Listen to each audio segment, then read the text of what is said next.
God damn it. Be my man. You made it. You're blowing up all over the news.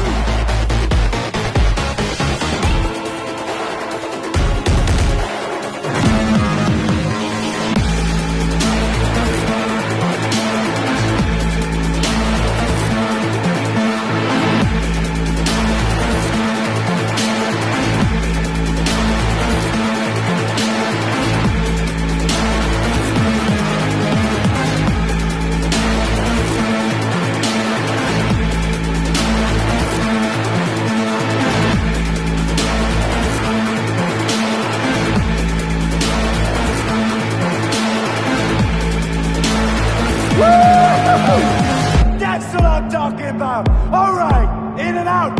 It's gonna be okay. Just hold on.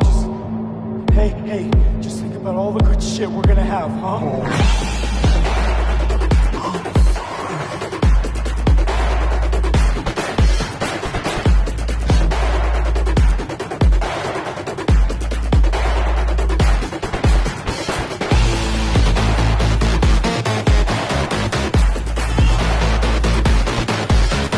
Every corporal cop in this city gonna be blasting down these doors after what you and your psycho friends did.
Cyberpunk 2077, Johnny Silverhand. I've had the opportunity to do voiceover a few times. I'd worked on a cartoon. I had done some documentaries. I'd never done this much. You know you don't gotta speak out loud to talk to me. And I've processed some shit. Changed my mind. Don't want you dead anymore. You know, and got to play a character in so many kind of different ways because of different paths or threads or choices. So you almost get to play one moment, say you have a decision. Would you take a bullet for it? With 3 different behavioral attitudes. So that was fun. You know, Johnny's either a dick, or he's happy, or he's trying to convince. Know why? Because you've always been a fucking pussy, Carrie. So it's been fun, and that was kind of what I was interested in. You know, the different options that the game could play. You know, playing the same person, but with different versions of them. Motion capture, baby. Johnny Silverhand. So one of the first elements that I was involved in with the game was motion capture. I've done a fair bit of motion capture. I did it with in the Matrix films. So to start doing the motion capture for Johnny, it was all very familiar to me. The only difference, I think, technologically was how close they were going to real-time review. But creatively, it was very familiar in the sense of starting a library of gesture and the toolbox, let's say, for the animators to work with for the character.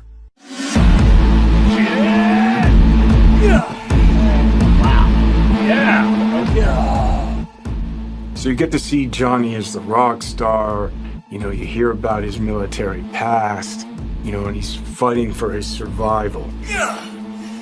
So he's kind of got all of these things leading into the moment of this guy. It's really a kind of an interpretation, because I think there's a Johnny Silverhand in all of us. He's got a lot of energy. He's got a good sense of humor, if not a little dark at times. He's very passionate. He cares. You know, he's kind of naive, but he's also super experienced in life. He's got certainly an appetite for life. Oh, man! Yo, You're wrong. He wants to change the world, you know? But he has a cause that he wants to fight against the corpocracy. Come on.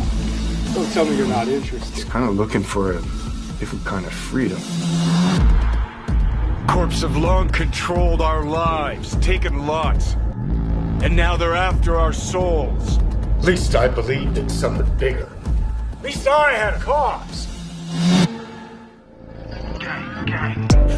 What CD Projekt Red has shared with me in the way that they talk about the game and what I've seen is that it's got a lot of freedom. There's so many different paths that you can play the game on. But it's not just quests of paths. It's like, who are you? How do you want to play the character? If I gotta kill, I'll kill. If I need your body, I'll fucking take it.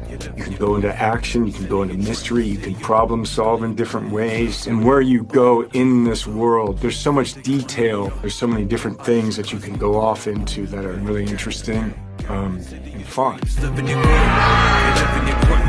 There's a real drama to the game and emotional stakes to it. And then there's lighter sides to it. And of course, the music, production design, technologically, how cutting edge it is. I don't think there'll be a game that looks like this. Yeah, it's intense. I take the driver, you get his side.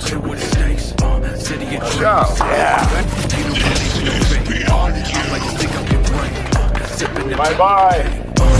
So hi, my name is Sarah Watling. I am the CEO of Jolly Research in Toronto, Ontario. In this video, we're going to show you a little bit about Jolly the software and Jolly in action within the world of Cyberpunk 2077. Maintenant, tu vas répondre à mes questions honnêtement, sans détour.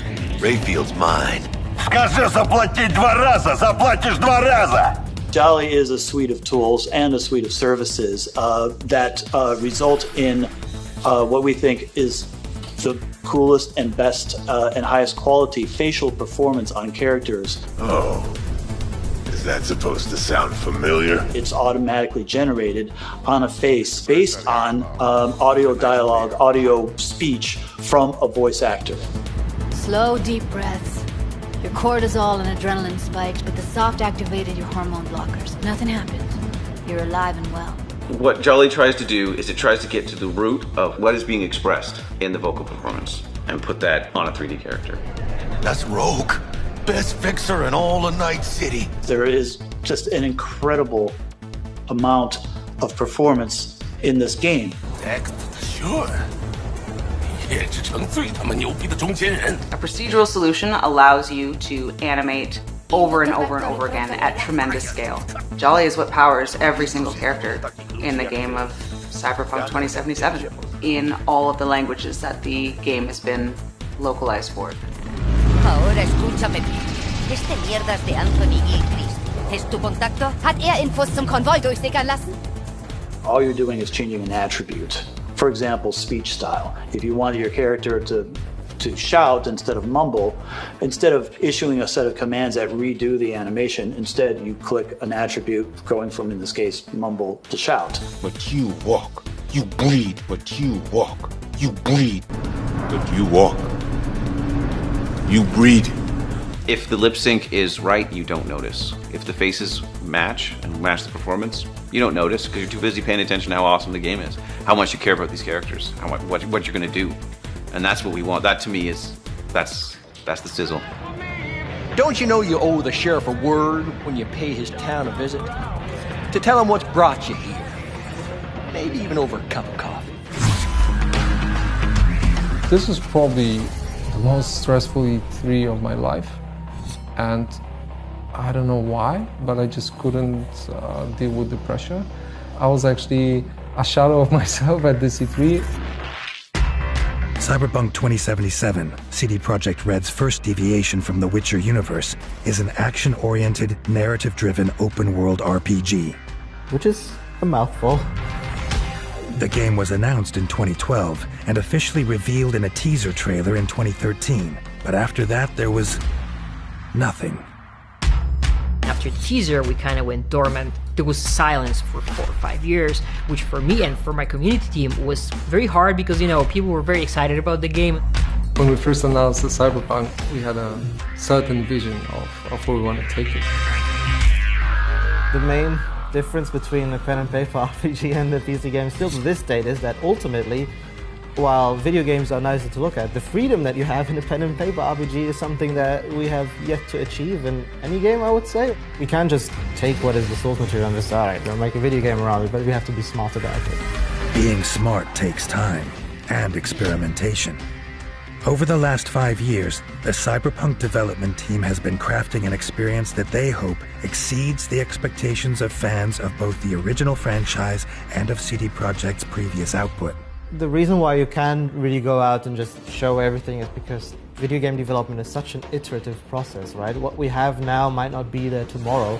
So we've had ideas that have died over the years, then they have been resurrected, then they died again, and now they're back. Cyberpunk 2077 isn't only set 50 years after the source material, but it also takes place in a parallel timeline.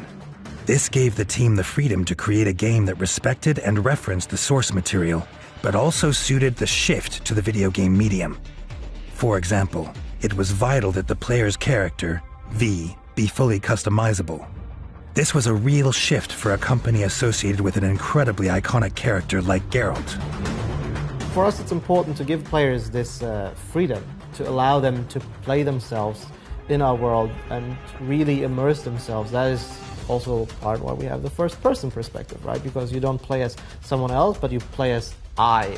Got a window on the left, go! The move to first-person is essential to convey the scale and verticality of Night City, the game's sprawling, neon-soaked hub. But this change in perspective, combined with a completely new style of navigation, including the ability to drive, brings with it a new set of design challenges.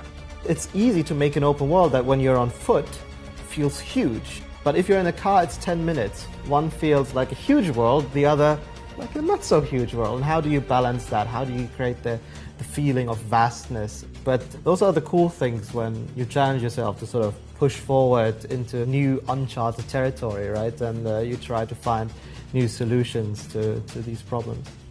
At E3 2018, CD Projekt Red finally revealed the first gameplay of Cyberpunk 2077 to a select audience of media and invited guests.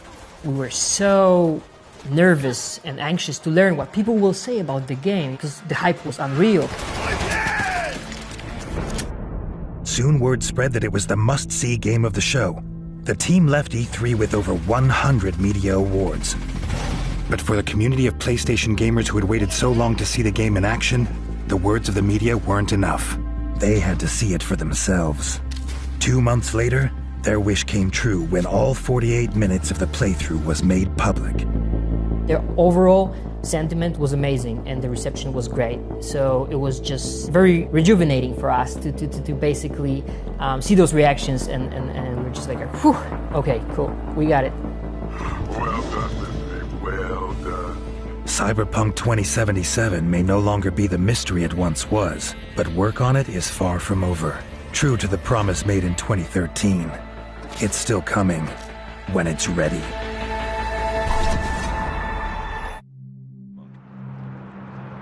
It's rain-wet streets, it's nights like this with fog rolling in, cars, faceless people going by doing the things that they're doing. There's something kind of hypnotic about it. That's when I get inspired. To carry what these streets are like, what the city is like, the mysteries, the stories, the thousands and thousands of people that you pass that are going by as shadows in this wet, cold, dangerous environment. I wanted to grab that. I wanted to take it into the future, and where I took it was Cyberpunk.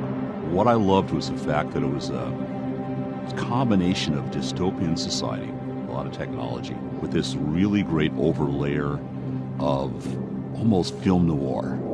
In a cyberpunk world, I realized real soon, was a world where people had the technology, but it didn't fundamentally change the fact that there was a lot of treacherous, nasty behavior, large weapons, and a lot of sort of serious danger all about. The important part in Cyberpunk is just that. It's not the technology, it's the feel.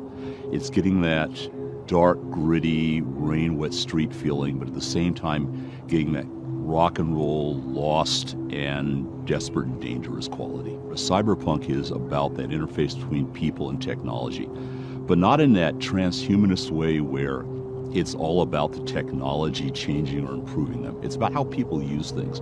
There's a great Gibson saying, the street finds its uses for things. And that's what Cyberpunk is about. Cyberpunk isn't about saving humanity, it's about saving yourself. We've approached doing it as a video game numerous times before. We have fought to find somebody who was enough of a fan of the world and the game to not want to go change it around or to stick a label of Cyberpunk on it and then do something totally different. And so when CDPR approached us, what we realized really rapidly was these guys are fans. These guys know the material. They're quoting things back to me I've forgotten. So they got it.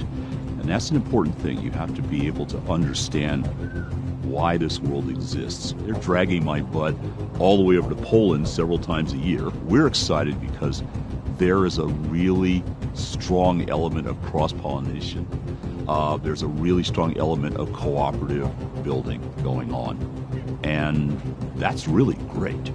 Cyberpunk 2020 was about early cyberpunk. It was a world in which people didn't know a lot about what the tropes were, the feel for it.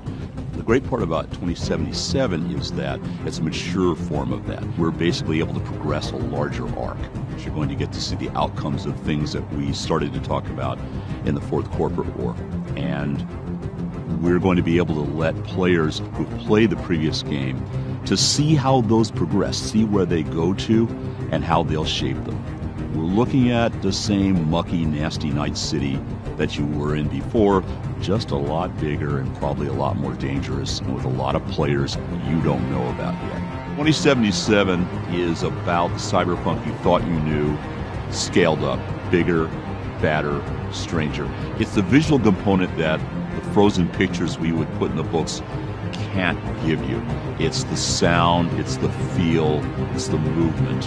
77 is going to be about being there. We've gone through a long, long journey, all of us.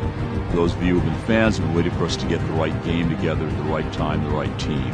And we were going to wait long enough to make sure it happened the right way. Cyberpunk 2077 is going to be the right way. And I can't wait to play it. And I'm hoping you guys will want to play it as much as I want to play it. Because it's going to be a hell of a ride. We started with the visuals, and then we wanted to attach a proper sound to the visuals so that you have a nice feeling or a nice vibe of the complete car. And then we moved on to organizing the whole thing. Early on, we made the decision that we are going to record on the racetracks, and then we are going to record cars in movement. We started cooperation with Tomek Choki, who is very, very well-known racing driver in Poland. That's really a nice sensation when you're driving with a racing driver and then he pushes the car to the limits. You can feel the G's with the braking and tight cornering, and you can feel the car actually bending the laws of physics. We wanted to record a broad spectrum of cars, so we started with the powerful muscle cars, and then we went to more screaming tuned V6s, inline 6s, and then we went to V10s. We wanted to grab the off-road cars. We of course grabbed some drift cars, just to have the more aggressive character in the cars.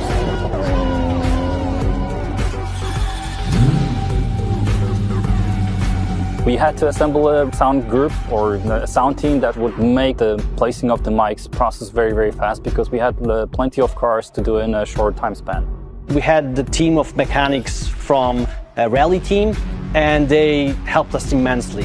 What they've done, they allowed us to put the microphones into places that we wouldn't be able to access differently. Putting a mic right into the car, they helped us to locate the places that are best. Usually place 3 microphones in the engine bay, 3 microphones in the exhaust, and 2 microphones in the car. Cars are very, very complex in terms of sound, and it's very difficult to get all the necessary components that you have to make it sound believable. But we were trying to look for something that would give us the character of the engine.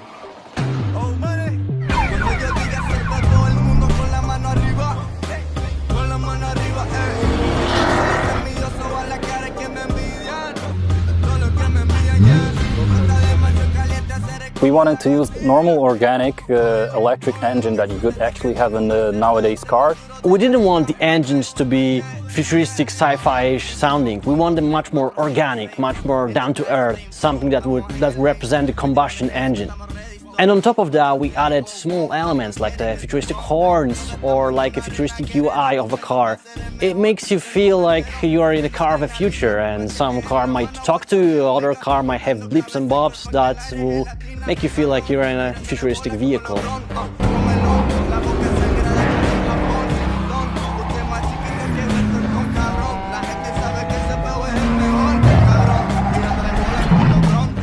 We wanted to be very, very close to what Mike set up in the lore, and early on we decided to record Johnny's original car, which is the Porsche 911 930 from 1977.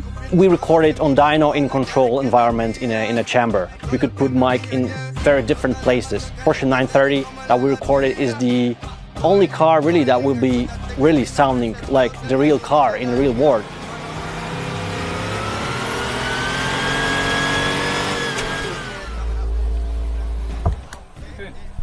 We recorded more than 40 vehicles. Not often do we record so many vehicles for a game that is not really a racing game.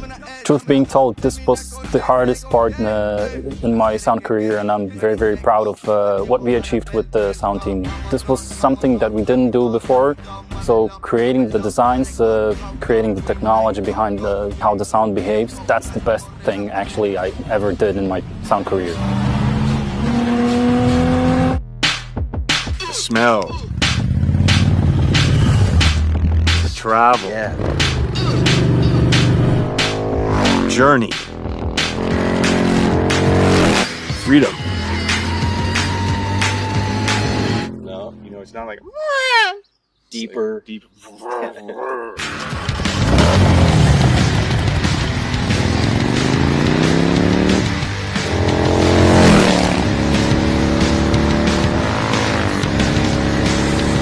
I'm Gard Hollinger. I'm Keanu Reeves. And we're here as representatives of Arch Motorcycle, and we're doing some audio recording for Cyberpunk 2077.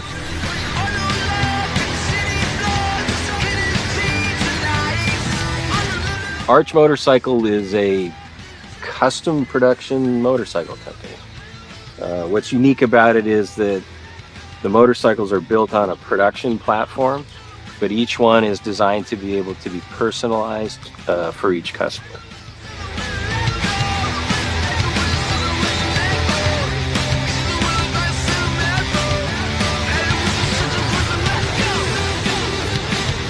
When CD Projekt Red approached me about doing Cyberpunk 2077, they also spoke about integrating, they were fans of, or I guess people who worked at the company were fans of Arch Motorcycle, and so they broached the idea of creating kind of specialized Cyberpunk 2077 version of the Arch Motorcycle.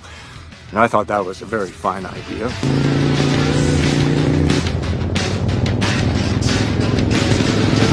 We have a motorcycle we've designed and we've been developing called the Method 143. And so that, I think in particular, was a creative inspiration for the designers, so they sort of used that as a basis and then went further. So it has a totally different, crazy looking power plant. We did a little customization. It's good, I like it. Today we're capturing sounds, getting some actual sounds of a power plant, drivetrain, and characteristics of the motorcycle, which I'm sure they will, have play with and stuff, but the source will be pure.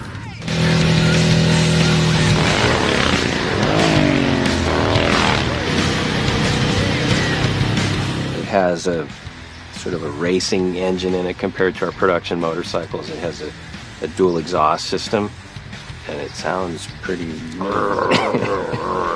sounds good.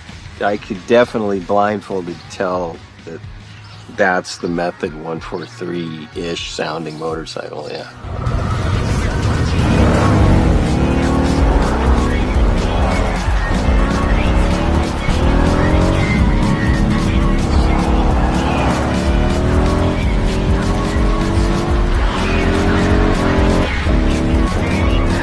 nature of the role-playing aspect of the game, I think it'll be cool, like, to be on a bike and hearing that, going through the city streets and getting into the madness and mayhem. Even in the dystopian future, hard rap lives on. We want to provide you with the soundtrack to fucking shit up. I mean, we're not here as Refuse, we're here as Samurai. It's a very interesting thing to be part of. We really work on these songs, trying to make them as good as possible. I think my music fits with Night City because both are scary and pretty at the same time. My music will be featured in Cyberpunk 2077. I'm super excited. It's quite rebellious and it's quite noisy and aggressive. I think industrial is the word.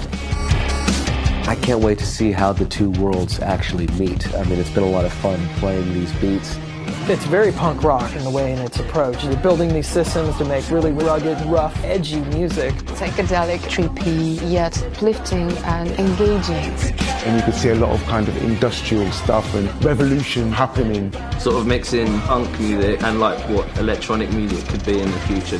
So we have some tracks that are super dirty, super heavy, and then we have some tracks that are very beautiful and ambient. That was just a glimpse of what we have in store for you.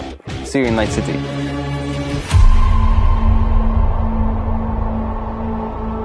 Score is the main vessel of emotions in both movies and video games, and Cyberpunk 2077 is no different. It actually took us a long time to find the right color of the music.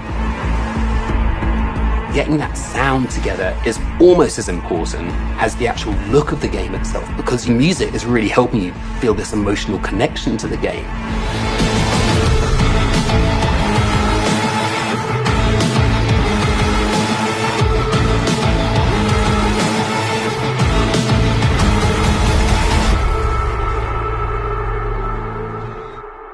So one of the main ideas was to take the cyberpunk genre out of the 80s and give it a 90s flair. We took elements from rave, IDM, industrial, and make them fit our narrative purposes. We've decided that close to 100% of our music would be purely electronic. That's why we tried to stick to analog synths as much as possible, so it's got a warmth to it. I'm super proud of the team we've managed to gather for this project. For me, it was basically my own personal aesthetic matching the aesthetic of the game. When I read the brief, I was like, oh, this is going to be great. I can be myself. I can make music, and it comes from an honest place. I love the fact that the music in this game is so varied. So we have some tracks that are super dirty, super heavy, and then we have some tracks that are very beautiful and ambient. I'm using all kinds of different effects. So it's been great to be able to experiment with the sound and the style.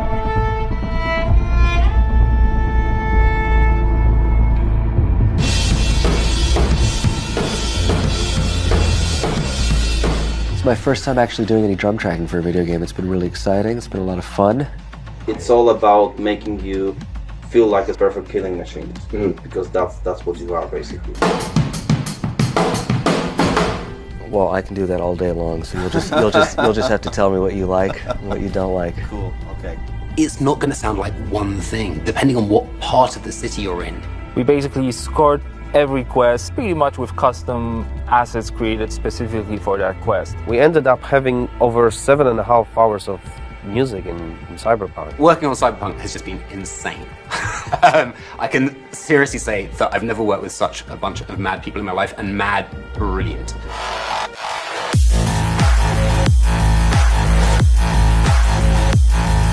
The gear that we use comes out of boutique shops, or they are vintage synthesizers like this Polyvox.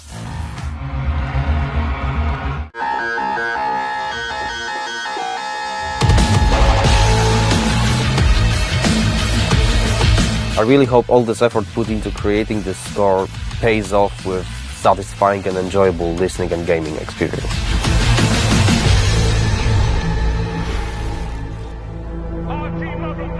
Hello, Night City. What's shaking, Night City? Good morning, Night City. Your man, Stan here. Ooh, I love this town. Love it like you might love a mother who popped you out on the steps of an orphanage once and now stops you to ask if you got a smoke for her. And now, a shout out to all the lowlifes over at the Atlantis. Ladies and gents, here's that all-time classic in Night City. I swallow all my drugs so the penis unplugs when the laws are... Soundtrack is one of the key elements we use to build believable world. We've invited artists from around the world, incredible talents, incredible musicians, to write and produce songs just for us for this project. The soundtrack for Cyberpunk is insane. So the soundtrack being all the songs that they've got going on, whether it's on the radio or on the background, all these just amazing bands. We've got over 150 custom genre-bending tracks, all waiting for you to discover them by yourselves. You know, the reason I wanted to be a part of Cyberpunk is, well, basically I know The Witcher is